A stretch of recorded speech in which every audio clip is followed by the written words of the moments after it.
talk now with our legal analyst, Jacksonville attorney Latoya Williams-Shelter, and we thank you for joining us again tonight. As Heather is saying, we heard from a key witness today, Officer Minshew, that first officer on the scene. Walk us through that testimony today in court and what may have been good for which side and why. Yeah, so we definitely heard from Officer Minshew today.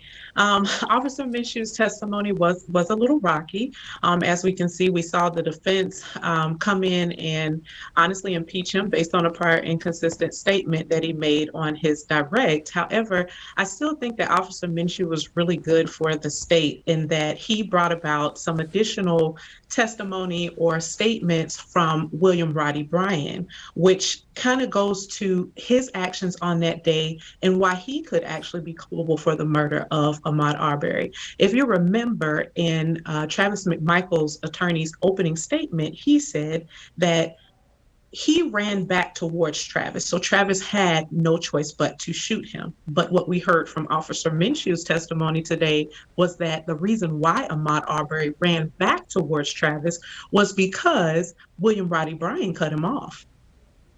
All right, let's talk a little bit more about these no-choice statements. As we're talking about the first officer on the scene, Officer Minshew did testify, and he says he heard Greg McMichael say he had no choice. And then the defense says, try to console his son, putting his arm around Travis. So what impact would that maybe have on the jury? I think that's a defense tactic, which is a great tactic to kind of humanize. We're humanizing the defendant here, letting the jury know that, listen, at the time or after the time of the shooting that Travis McMichael was clearly distraught, which is what his attorney tried to make light of today. And the fact that his dad even had to console him, that was how distraught he was. So I think that it was an attempt to humanize the defendant here. And it was a defense strategy that I think worked pretty well. Now, Arbery's mother, Wanda Cooper Jones, was upset that Officer Minshew, in her words, didn't even go over to help. Now, she wasn't giving testimony today, but the officer, as we keep saying, did testify. And he said that he didn't think it would be safe because the scene could still be a threat, as Heather mentioned. But is that something that's an advantage to either side?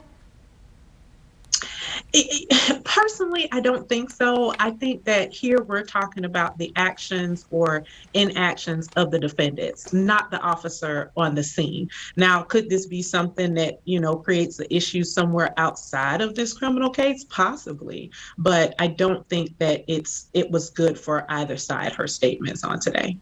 And that video, of course, very difficult to watch with Arbery lying deceased on the ground, and our reporters saying the jury some of them were squirming in their seats today. Can the defense play that too many times and actually hurt their side? It honestly just depends. There are so many different things that need to be pointed out in that video, and it is quote unquote that video, right? There's so many things that need to be pointed out from the defense side and things that need to be explained. I think that if it were me in this case, I would probably try to find other ways to show that other than reminding the jury of what was the outcome of this shooting, which is what they continue to do every time they play the video. And just briefly, what can we expect tomorrow following the strategy that you see playing out now from each side? Just continued witnesses from the state and them continuing to lay out their case in chief is what we're going to continue to see, and bringing out from those witnesses specifically the things that make these three defendants culpable for the charges that they are being charged with, which again, I think was done very well through Officer Minshew's testimony, despite some of the issues that happened.